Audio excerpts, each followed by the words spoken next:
Oh yeah. What better way to start off the episode than with some little Dr. Pepper ASMR, you know what I'm saying? Welcome back to Mic'd Up. This is Michael Schneider. I'm pleased to be joining you here Sunday, April 3rd, 2026. Man, it's been fun, you know. It's been fun going on through spring, you know, without football, but we're talking about football today. It's not the NFL, unfortunately. We had, you know, stuff to talk about last week. But obviously, I'm always going to make my point to get around all these sports. We got a lot of stuff. We got a lot of variation today. We're even talking about equestrian today. Obviously, as you know, the Kentucky Derby was this weekend. Speaking of horses, and Dr Pepper to start off, I think I drink enough Dr Pepper to kill probably a dozen horses. You can check my trash can right now. There is probably a case and a half in there. It's just it's lethal. This stuff's crazy. I used to be hooked on Coke, not cocaine, Coca-Cola. But man, I'm telling you, you can kind of tell from my mood that I've had a can or two today already. I don't know. This has got to be at least first handful. We're not talking about that though. Like I said, we got a lot of sports. Spring going on, NBA playoffs. We've got MLB still going on. We're not even. I don't even think we're close to the All-Star break. Lots of stuff to talk about today. But first, we're going to start off in the NBA. Obviously, it's kind of been a point of discussion, basically like a highlighted point for a lot of people, in the sports world. Obviously, the playoffs round one wrapping up today. We've got the Magic at the Pistons, Game 7. Raptors at Celtics, also Game 7. Why did I say Raptors at Celtics? That's not the Raptors at the Celtics. Celtics, speaking of the Celtics, they got bounced last night. They lost a 3-1 lead. Jason Tatum was not playing last night, and clearly that, I want to say, made the difference. I think Jaylen Brown team still played good regardless, but Jason Tatum was just, it's a huge blow to them. Obviously, it's kind of like same fashion how they, lost last year with Jason Tatum missing the entire series with an ACL, if I'm not mistaken, ACL, MCL. I can't remember if it was ankle. He had a knee injury, so kind of in that ballpark, but it was nothing severe. Just a single game was expected to be missed. If they were to make it to the next round, obviously he'd be playing for the foreseeable side of the series. But for Jason Tatum, he will not be playing basketball again until next February. Man, I don't even know. I don't even know when the NBA season starts up. That's just how little ball I know about basketball. But obviously, it's huge. Huge for 76ers. Obviously, coming back down 3-1. Joel Embiid is carrying the Sixers onto the next round. They play the New York Knicks, and that's exactly where we are unfortunately going to be going to next. Just get a moment of silence for the entire city of Atlanta.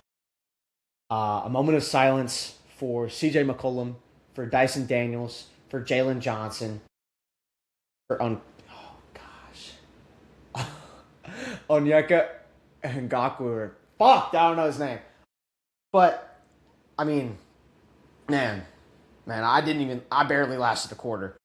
Obviously, Thursday night, as you may know, around 7, 8 p.m., we had the Knicks and the Hawks Game 6. I said last weekend that we would be seeing the Knicks and the Hawks in a 7-game series.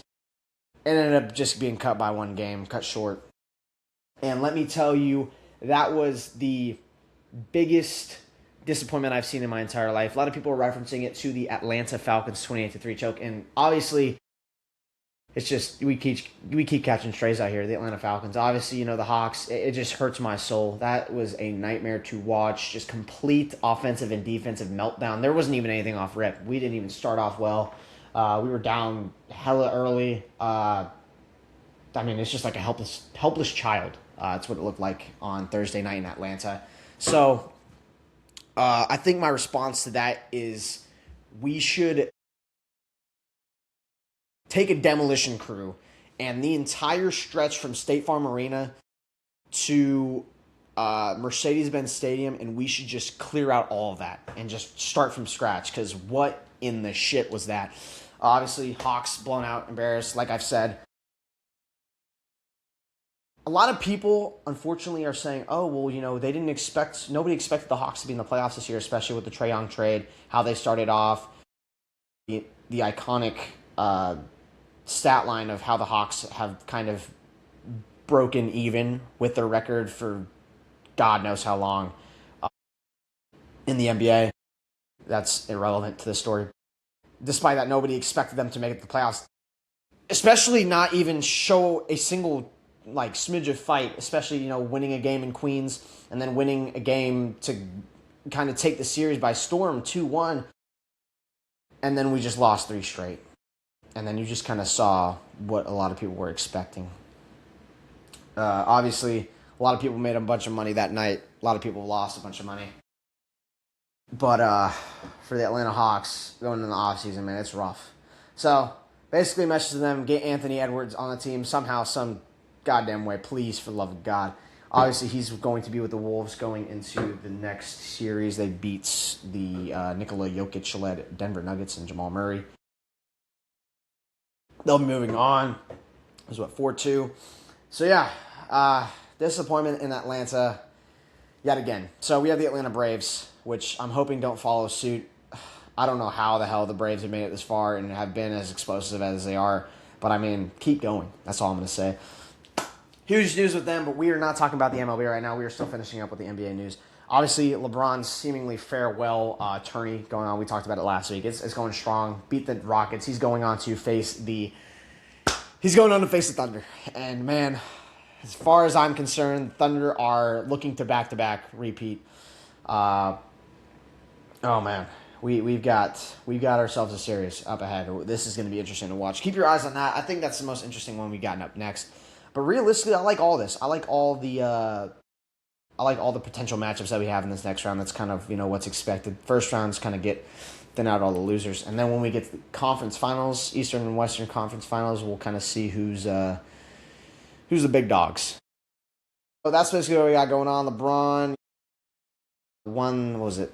Today's Sunday. It was a couple days ago in Houston. Wins game 6, I believe. Yep. Obviously, Sixers, we talked about it. They come back down 3-1. Tyrese Maxey and Joel Embiid dropped 64 combined. I think Embiid had 34. Obviously, he's the main workhorse there. Obviously, Maxey following suit. So they come back down 3-1. Celtics are sent home, or as far as I'm concerned, they were already home. So, just take the night off. Or just take the rest of the offseason off. Take the rest of the playoffs off. You guys are going home, or you guys are staying home. Sixers, they obviously, I believe, will travel to New York. That's what we got. They got an interesting series going on there, obviously. For either of those teams, thank God it's not like a Western or like an Eastern Conference, final type of ordeal where I have to, hope for the asteroid, because obviously, I think any sane person, unless you're from the state of Pennsylvania, unless you're from the state of New York, you don't like New York, you don't like Pennsylvania, you don't like that entire area. Especially New Jersey. Screw New Jersey, screw New York, screw Philadelphia, screw Pennsylvania, the whole state. Screw that entire area. Obviously, I think the only exception is Penn State, obviously. Go Nittany Lions, But other than that, we don't like any of that. We don't like any of that stuff out there in that area. Just not a big North guy, So, yeah, we talked about Tatum obviously missing the game with a knee. They're going home, blah, blah, blah.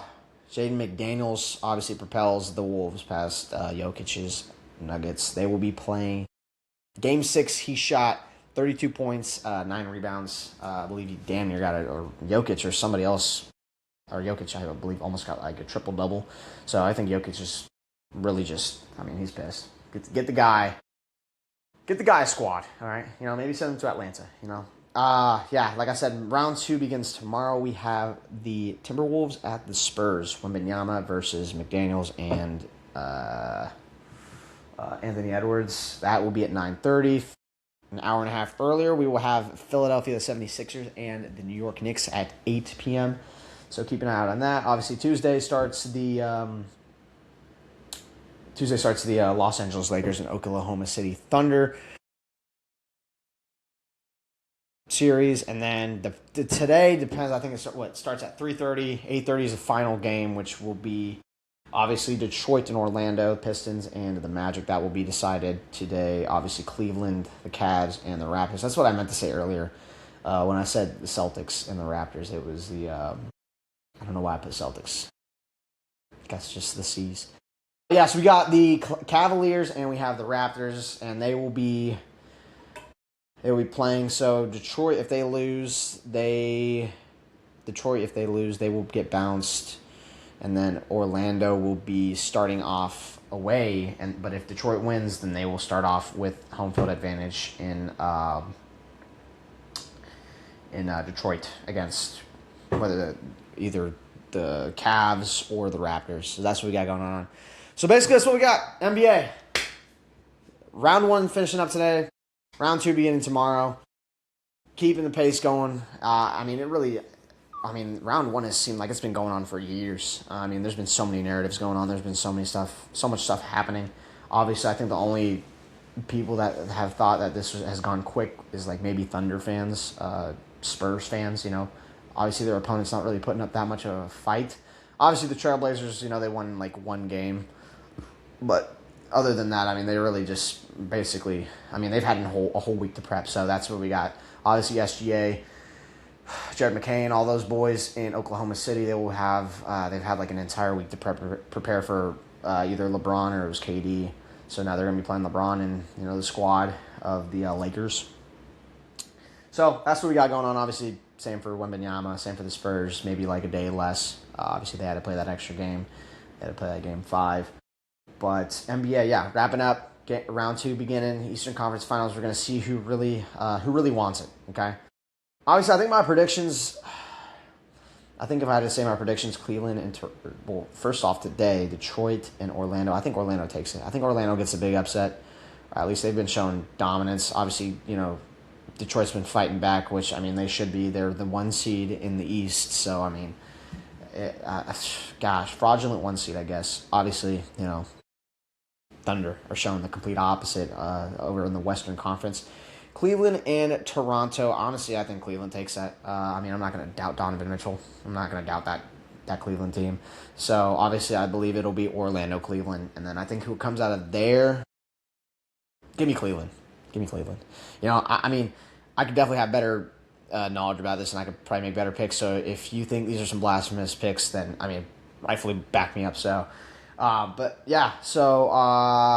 Minnesota, Sacramento, or San Antonio. God damn it. Same difference. Minnesota, San Antonio. Give me Minnesota. I'm never going to down Anthony Edwards, especially when he's in Atlanta next year playing for the Hawks. Philadelphia, New York. Give me New York. I think Philadelphia's reign ends here. There's no way they get past New York, especially with what New York did and the momentum that they're riding into Queens. Oh, you got to play 2 games in New York. I don't see the Sixers winning a single game in Queens. That's just me though. This is me. I might not know ball at all. Rightfully so. More of a football guy. But that's where we're going next in a second. But we got MLB, obviously, Braves. I believe for a week and a half, which hasn't been seen for quite some time. They are sitting atop the MLB. They were the first team to 20 wins. Obviously, the Dodgers, I believe, were Dodgers might have been the second, but as of now, no. Yeah, I believe that they were the second team or the third team. Obviously, the Yankees are kind of climbing back up. They were kind of in that mix with like the whole top 5, maybe around like 3-4. They're kind of sitting up. They're right underneath the Braves. They're like 20. They're like, I think, a game and a half behind, like 22 wins or something like that.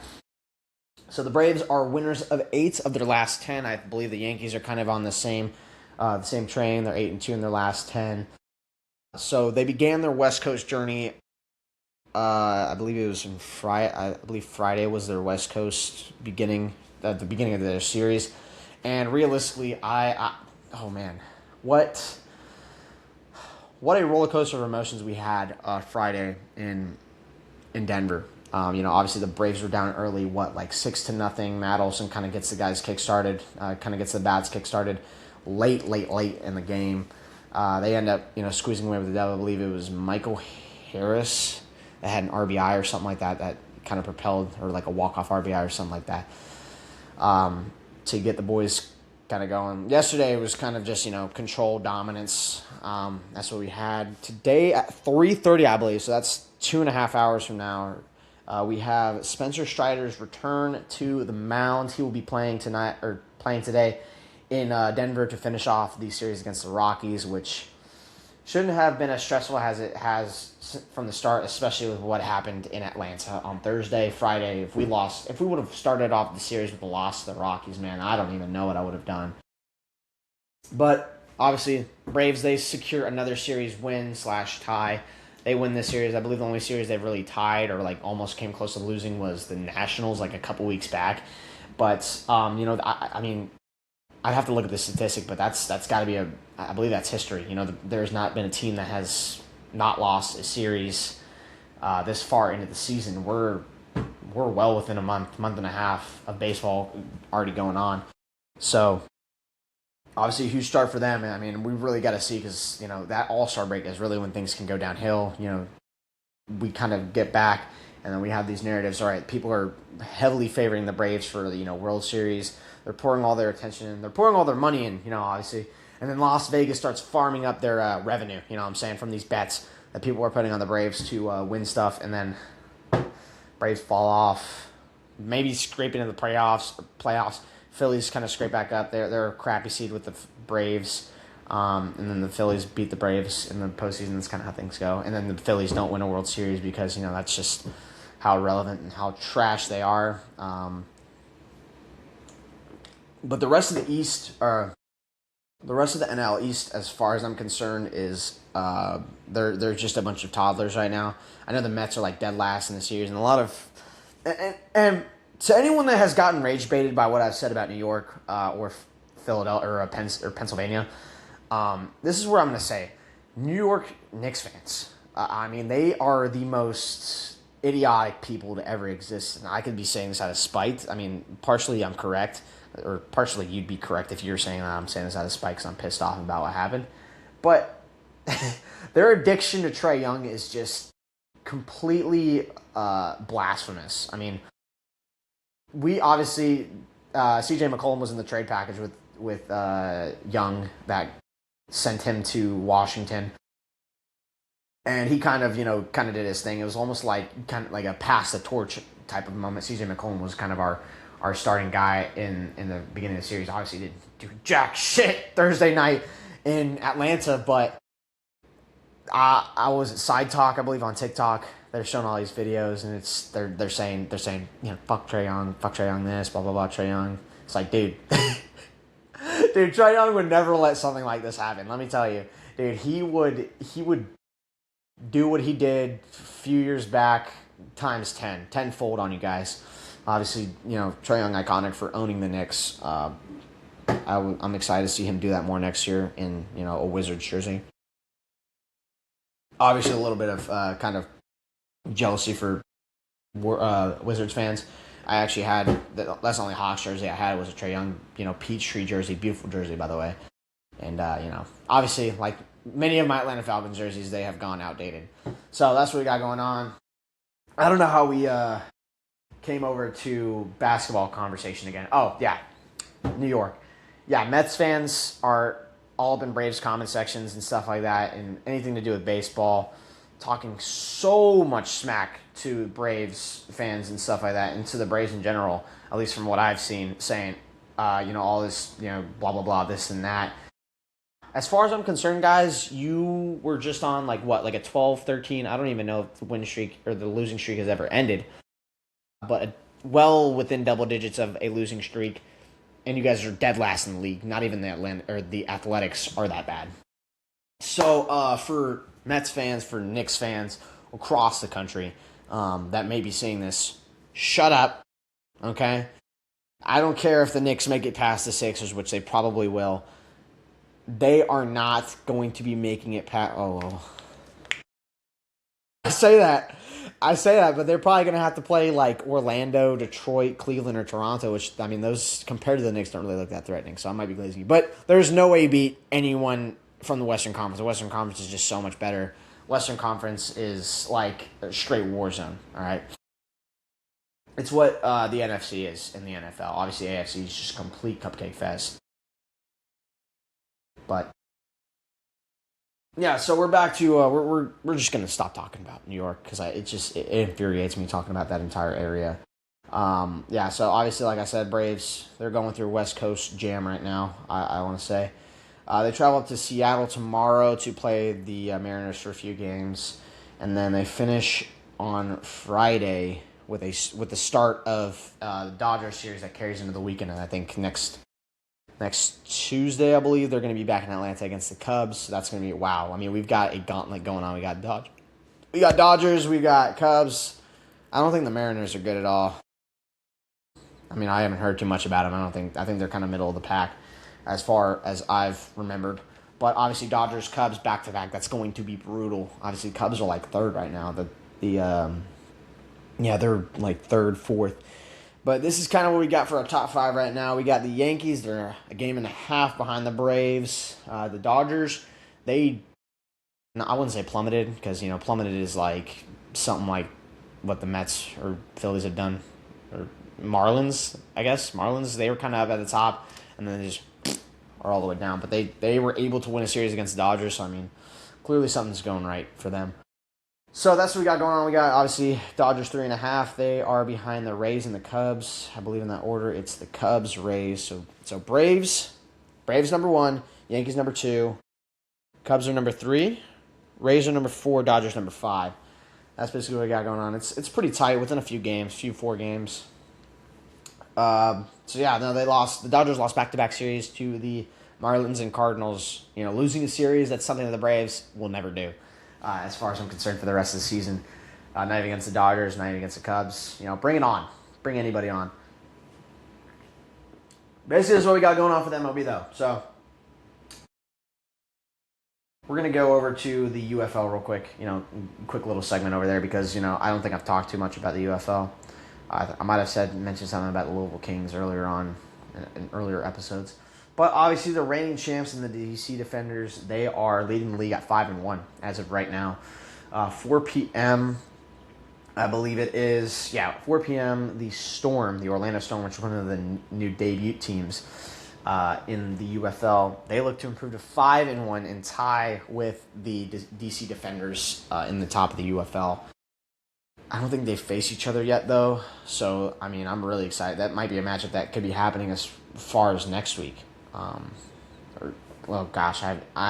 so not tapped in with the schedule, but obviously there was a couple other debut teams. Obviously the Louisville Kings and the Columbus Aviators. Obviously Columbus, Ohio, Louisville, Kentucky, and I really was keeping my eyes on the Louisville Kings because obviously being partially from Louisville, love the area for the most part. Obviously not downtown as much, but Lynn Family Stadium or whatever the name of their stadium is, it's a pretty cool looking stadium, for a soccer team, especially in MLS. I believe that MLS. Gosh. Obviously Louisville, they started off rough. They were like 0-3. They won 2 straight against some pretty good teams. I believe it was the Dallas Renegades. They won, and then they won against. I couldn't tell you, but right now they are 2-4, sitting at the same spot as the Aviators, which are on a 1-game. Well, I wouldn't say a streak. Streak is technically 3, but they won 1 game, or they won their last game, and then before that they lost, and then I think they won before that. But they kind of started off the same way Louisville did, but Louisville kind of went on a 2-game winning streak and then dropped 1. So the Storm play the. They play the Birmingham Stallions today. Obviously, Birmingham Stallions, they won.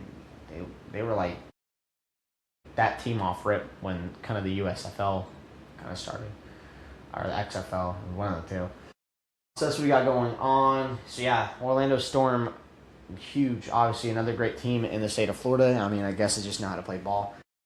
But they do have Jack Plummer, which, talking about Louisville, former Louisville quarterback, he played at California, played at, is that West Virginia? One of the two? Might be way far off. Yeah. But obviously he finished his career at Louisville back in 2023. Played for the Carolina Panthers for like a year and a half, I think, or something like that. Or like was backup or practice squad.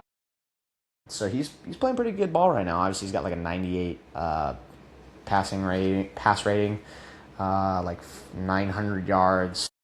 Through like 5 games, it's averaged around like damn near 200 yards a game. Pretty solid passing. So that's what we got going on. UFL, pretty short and sweet.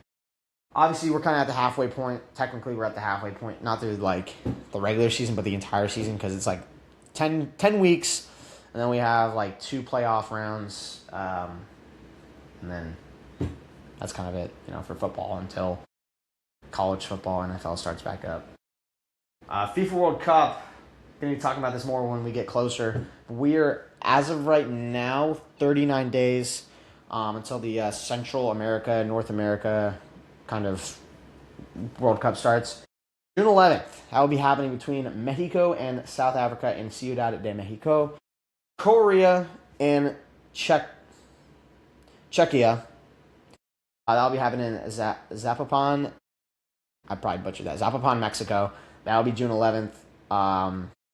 So that's what we got going on. And then June 12th, that's also Group A. That's like one game, I think, is that Friday night, is we have like the last game of Group A, and then Group B begins Saturday. I want to say America's in Group C. They might be in Group B. Gosh, I might be off. Obviously, we're going to be talking about that more. Going to be doing more of a kind of a looking in, like an insight as we get into the, I want to say like 20 days or so like that. We might talk about it more. PGA Tour obviously is going on right now. I haven't checked the standings. I probably have to. It's probably getting a little spicy up in here. I mean, that is, unless Cameron Young is still balling out. But that's what we got going on. Cadillac Championship, Trump National Doral Blue Monster, as some call it, in Miami right now. They had to, at first last night when I was checking for tee times, kind of evaluating who to kind of look at, they had it pushed back like 9 a.m., even for like the top guys. Usually the top guys kind of go in more towards the evening because they like to carry the broadcast on a little longer. But they kind of moved it up. And for the same reason that they moved the Miami Grand Prix for Formula One up, there was a crap ton of weather coming in. Obviously, it's beautiful here in Ponte Vedra, Florida. Yesterday, it was very gloomy and crappy. It's gorgeous out today at like 80, 90 degrees maybe, somewhere around there. I mean, it didn't feel too hot when I went out a second ago. But yeah, no, there's a whole like front of just storms, just thunderstorms and stuff like that coming down. Traveled pretty fast. I'm assuming that because like Cameron Young, Scotty Scheffler, and Rayton, they teed off like around 11 a.m., like around noon. So I'm assuming that they aren't too threatened about it now. So they'll probably be finishing up like maybe around 3-4 for that. Obviously, Cameron Young, as it stands this morning, I don't know how it stands right now. They already teed off like a couple hours ago. Cameron Young under 15, Rayton, Scheffler, and Siwoo Kim, they are tied for second and under 9 as of this morning before tee times. Yeah, like I said, tee times, they were fluctuated due to the impending thunderstorms. Obviously, the Miami Grand Prix brought up as well with that. That's like, I think the only time I ever talked about Formula One on the show, but hopefully more of that in the future, obviously. Talk about FIFA World Cup, UFL, Kentucky Derby. Yeah, Kentucky Derby. Golden Tempo wins the 152nd. Don't quote me if I'm wrong, or don't correct me if I'm wrong. I believe it's 152nd Kentucky Derby at Churchill Downs Saturday in Louisville. Golden Tempo. I mean, what a comeback we had. The odds were like 23-1. I know damn well a shit ton of people made money on that because there's a bunch of idiotic people. Well, I say idiotic, but they're probably some of the smartest in there, or at least some of the luckiest. And I kind of bet on that extreme underdog, like Golden Tempo, that literally came from dead last of a group of 20-something, like 23, 24 horses. Came from a far back, and then like literally won by inches between Renegade, which was actually the favorite, which was like 5-1 in odds to win it. So yeah, a ton of people made money. A ton of people lost. I know Renegade was getting heavily favored. And I know looking at like the people in the stands, I'm like, dude, I'm like, wow. I don't even know if I've seen a crowd like that for like NASCAR. Like not even like Daytona. Not even for like the Indy. I mean, that's insane. That many people going to watch Amish NASCAR. I mean, that's incredible. Obviously, like I probably don't understand it as much as other people do because I'm not like an avid sports bettor. And I think that's like the main thing that people like. Oh yeah, let me post on Instagram my betting ticket for the Kentucky Derby. I'm gonna bet on Golden Tempo, and then they win a crap ton of money. But yeah, I think it's just kind of one of those things where it's like pretty much money laundering through sports betting, and then just farm up people's idiotic bets to like, well, not idiotic, but it's just farm up their bets and just watch them just kind of like fall in peril and just fall in despair as their horse barely loses to another horse that came from literally dead last. Yeah, no, obviously, we do have also some history. Sherry Duvall becomes the first female trainer to win the Derby. Not enough credit to the actual jockey though. Don't have a name. Couldn't tell you. They didn't. Nobody. It was never mentioned. Well, I mean, obviously it's been mentioned. I never skimmed over it because I mean they're just giving a lot of props to trainer, but obviously huge for Sherry Duvall. I believe it's French. Yeah, first female trainer to win the Derby. Yeah, like I said, Golden Tempo's odds were 23-1. Renegades were 5-1. So huge underdog story for the Kentucky Derby. Obviously, everybody loves that. I know I was reading something about like a past Derby. I think it was last year. Gosh, I'm trying to remember the name. There was like a horse that was in a fire, a stable fire. I believe it was last year. Killed like 23 other horses. And then that was like one of the only ones that survived, and they ended up winning the Derby. So that's huge. Obviously, I can go down the Kentucky Derby rabbit hole all I want. It's probably just going to be like looking through like a history textbook. You don't want to see any of this stuff. You don't want to like. I said it last week, and I'll keep saying it. I don't know why. I mean, I have never been. I never been when in the however many years that I lived in Louisville, but I've never been to Kentucky Derby. I can't really exactly tell you what the entire jazz is about it. I think it's literally just sports betting. I mean, that's really just anything nowadays. But I mean, it's just like I said, NASCAR for the Amish. No hate to the Amish though. Love Amish people. They're cool. Rather be like them. You're not tapped in with technology and whatnot. You can go all day talking about how cool that would be. But yeah, no, Kentucky Derby, obviously huge weekend for them. I think other than the Derby, there's nothing really else going for them for sports in that area. Obviously, they kind of are just like they're just like a crappier version of Jacksonville, I guess. I would say crappier because I honestly prefer Louisville better. But yeah, so that's what we got going on. Not too much. Obviously, the NFL has kind of been not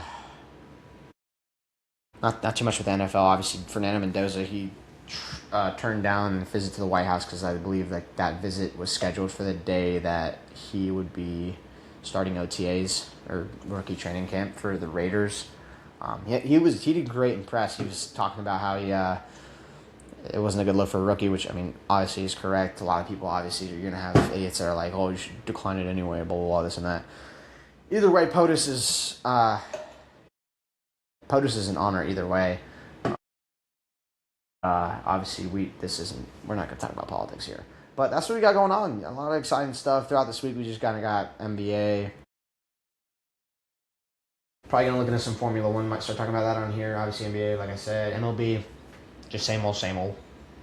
A few narratives, just kind of standings. Well, kind of getting to the midway point of the season, kind of the back stretch of the regular season. FIFA World Cup, we'll talk about that more next week. PGA Tour. Yeah, we'll probably recap what happens in Cadillac Championship in next week's episode. Obviously, I believe. I'm trying to remember what's going on next week in the PGA. We'll get there when we get to it. But that's what we got going on. So yeah, Kentucky Derby, PGA Tour, Cadillac Championship, Formula 1, Miami Grand Prix, NBA, Round 1, Round 2, MLB. Braves are goated. Hopefully they stay that way. Spencer Strider debuts tonight or this afternoon in Colorado. So yeah, UFL. That's what we got going on. But it has been a pleasure to join you guys again on second, third consistent Mondays or Sunday/Monday, which I know a couple weeks ago we started on Monday. But that's what we got going on. Hoping to carry the episodes throughout the month, and then I think at the end of the month on the 24th we'll be We'll be talking about some serious stuff with the show. Obviously, I forgot to say anything, but anyone that's watching YouTube right now that's watching the episode, not y'all. I got mic'd up shirt. It was kind of a sample from this website I was kind of tooling with, making a website. Foreshadowing, by the way. Sometime eventually within the summer, I'd hope. I start putting up merchandise, making a website so that a lot of people can, because I know the huge thing is just getting access to the episodes and stuff like that for a lot of people that have told me, have given me feedback, which again has only been like a handful of people, but as we go on, obviously you gotta stick out, gotta stretch out to all sides of the planet. Well, that's what we got going on. It is a beautiful Sunday. I'm hoping to enjoy the rest of my Sunday after I get finished up with all this stuff. A lot more stuff for the show, just planning and whatnot. Beautiful week ahead of us. Obviously, start of May a few days ago. But other than that, I hope everyone has a great May. It's a new month. It's a new week that we got going on this week. Hope everyone has a great rest of their day. First off, hope everyone has a great day. Just take it day by day. But chase your dreams. Don't let anybody tell you what to do because they do not know you. Have a great, fantastic rest of your day. May God bless you or whoever you worship, or just may fate bless you. But I hope everyone has a great rest of their day. I hope everyone, watch some sports today. Obviously, we got the NBA, but, get outside. It's a beautiful day, unless you're in Miami, of course. Enjoy some sports. I'll catch you guys next Sunday, the 10th, May 10th, 2026. Catch you guys next weekend with a lot more sports, more news. Other than that, I hope everyone has a great rest of the day, great rest of the week, and a great May. Catch you guys next Sunday here on Mic'd Up. It's been Michael Schneider.